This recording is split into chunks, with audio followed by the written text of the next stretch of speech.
Today I'd just like to talk about three different subjects and try to link them together, subjects that we might not necessarily understand to be particularly linked. So the three topics that I want to talk about, just very briefly, while I have it in my head. One is artificial intelligence, one is society, another is society, and the third one would be corporations, companies. And the three of these I'd like to draw a connection to how the thinking mind works, which is, I suppose, that's four things. So anything else that might get confusing. So starting off with corporations. If you work, what it's like to be working for a corporation or an institution. Now, from the point of view that I'm approaching things, the really significant, important thing about a group, a social human collective such as a corporation, is that everything that happens within it has to happen according to rules, or it has to happen according to, as we like to say, protocols or procedures, or as we also like to say, policies and protocols and procedures. Now, unless something happens in line, in an agreement with the procedures, the official stated procedures, it's not allowed, it's not legitimate. Now, this isn't to imply that when we're living, or rather working in a corporation, we don't do all sorts of stuff that isn't regulated by the procedures.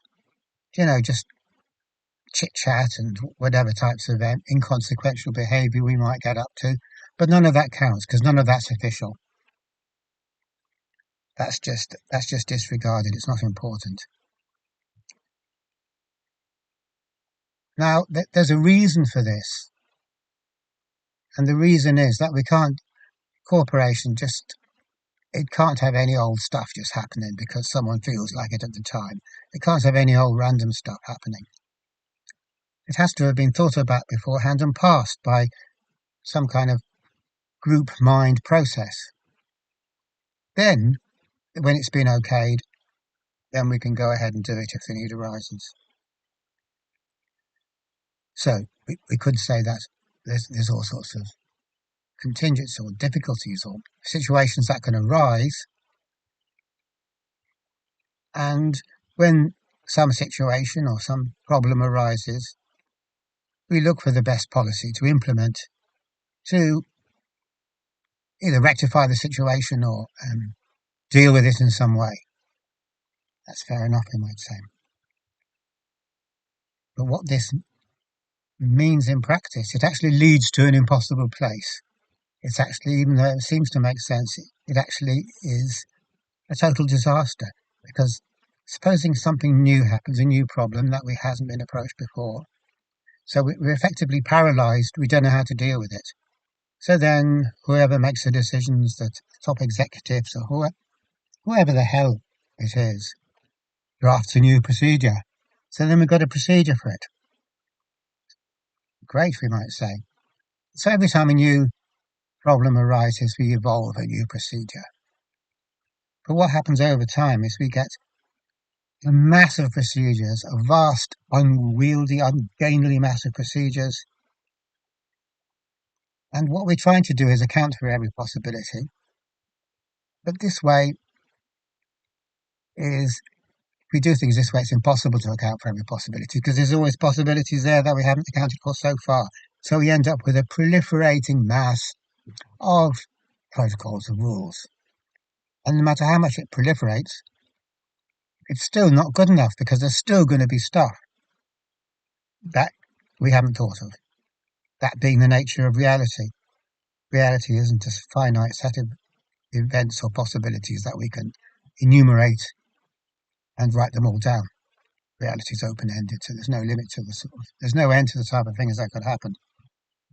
But because we're trying to cope with this in a rule-based way, a way that is entirely based on precedent, which is to say if there's a precedent for our action, we know where to go or what to do, and if there's no precedent, we're baffled and have to create a precedent. But because of our tactic of trying to cover all possibilities by making rules, doesn't ever reach an end, we end up becoming more constricted, more hidebound by a vast amount of stupid rules. So this isn't a way to live, basically, because our head's so full of rules and we're desperately looking for the right rule for the right situation, and there's always new rules coming up. The whole thing is a mess. It's completely cumbersome and useless. It's a really stupid way of doing things. And in nature, it wouldn't happen. In nature, um, we don't have a whole bunch of rules and protocols, because in nature we can respond spontaneously. We kind of got that flexibility. Inherently, our brains do have that flexibility to just come up with stuff just like that without the need for a precedent. In other words, to put this more simply, we're not machines. And so we have this huge advantage that that comes from not being a machine. So that's great. That's spontaneity for you. We don't have to have loads and loads of crap in our heads to tell us how to deal with these situations. We just know that we will. We don't even know that we will. We don't have to know. We just do. Now, in the context of human collectives or corporations or states or institutions or whatever, this tactic of having to evolve procedures translates into the never-ending proliferation of bureaucracy. And bureaucracy is a killer.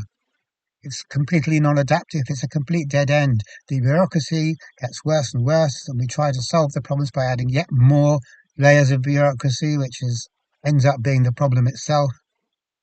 But no matter how many layers of new bureaucracy we add onto it, it never makes the situation worse. And yet that's all we can do within the context of an organization, because that's the only way we have forward. So we're pretty much doomed, and we can see this happening in all organizations, especially big, unwieldy organizations. Small ones, not so bad.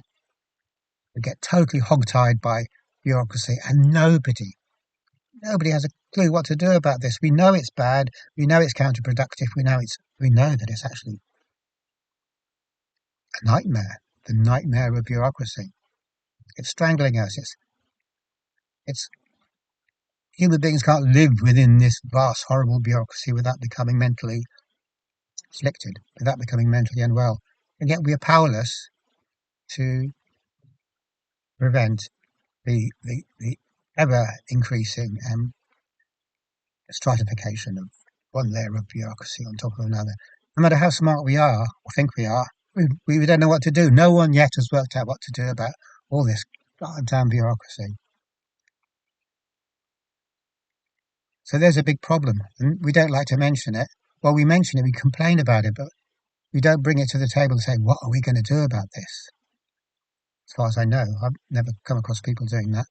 And probably the reason is because there's nothing to do about it, really. Just carry on as we do, because what else can we do? We're on a certain course, we're locked into that course, so we'll just carry on in that course. Okay. It runs into a brick wall, or it goes off a cliff, or however you might want to say it. But we can't do anything because we're locked into it, so we just think about it, we just carry on. That's exactly what we're doing. Now, the link with artificial intelligence is obvious enough, because artificial intelligence, because it is artificial, it's not really intelligence, it just responds by having a lot of rules, a lot of templates to act out of. And because we have the capacity in our technology, we have a huge amount of templates. And if we have a huge amount of templates to copy, this can give the illusion of someone who's freely, it can give the illusion of real intelligence. But it isn't real intelligence, because an AI, the one thing an AI can never do is act spontaneously. And I don't think anyone would really disagree with this. We can mimic spontaneity, but really, AIs are based on bureaucracy. So what this really means is that artificial intelligence isn't really that new, because in a certain sort of a way, um, human collectives, human groups function just like artificial intelligence does, on the basis of precedence in a cumbersome mechanical way. So they're both machines. We're just finding different ways to kind of approach this idea of what a machine is and what the limitations of a machine are. Now, at the moment, we're kind of glorifying artificial intelligence. All it is a bigger, better way of mimicking spontaneity, and it can fool us. Fools a lot of people. If you have an AI girlfriend, you might think she's spontaneous because she's got so many templates to draw upon. But there's nothing spontaneous there. It's an impossibility of artificial intelligence to. It's gone down the other road. It mimics spontaneity by the endless proliferation of rules, basically. Put it nice and simply. So society as a whole is just like a corporation. It is, in this way, a type of artificial intelligence. Everyone in society obeys precedents. It has to be a thing before you can do it or talk about it. If you do something that's completely off the wall, people will look at you funny. You become a bit of a weirdo then. There's no place for spontaneity or genuine, full-on creativity in society, even though we say that there is, and we like to say hope. Well, at least we like to go on about how wonderful spontaneity is, how wonderful creativity is, blah, blah, blah. When we actually come across it, we don't know how to deal with it, and we'll close it down if we can. And an example of that will be anyone who's thinking differently to the masses. If anyone were to come up with something which has no precedence, it could be in the field of science. An example of this would be chaos theory. When people started coming up with this radically new way of looking at things, scientists as a whole came down very heavy. They were mean to those people. They ignored them at conferences. They shunned them. They wouldn't publish them. They were rotten until a tipping point came and it became clear that actually this new way of looking at things is really, really useful and powerful, and it actually reflects nature better than our stupid old mechanical paradigm, in which case, yeah, we'll say, isn't this great and aren't those guys great? But we were being as mean as hell to them until we had no choice, and then reluctantly we'll accept them. And then after the event, we'll say it's great. The same is true for art. For James Joyce, for example, boy, were people mean to him. He had to leave the country, he had to leave Ireland and go and live in France. Mean as hell. And afterwards, oh, everyone says how great James Joyce was. A lot of good it did him, because when he was alive, he was just treated really, really badly. This is human nature. It can only work on the basis of rules and copying. And what is said to be good, we'll agree, yes, this is good. If it's not said to be good, we'll reject it until someone comes along and says, actually, yeah, James Joyce is good. Or, oh, yeah, chaos theory is great. And then oh, yeah, it's great, it's great, it's great. We'll go along with the rules, because that's all we ever do. We go along with the rules. So this brings us to the fourth point, which is how the thinking mind works. Now, I know I started off by saying that naturally we are spontaneous. We are, naturally, to begin with, spontaneous. There's a core of spontaneity, but it's overlaid with a thinking mind. So the thinking mind has no creativity, it has no spontaneity. It's all based on making rules and precedents and turning it into a mechanical process. So even though who we are is spontaneity, it's overlaid by layer of bureaucracy, the bureaucracy of the thinking mind, which is totally non-adaptive.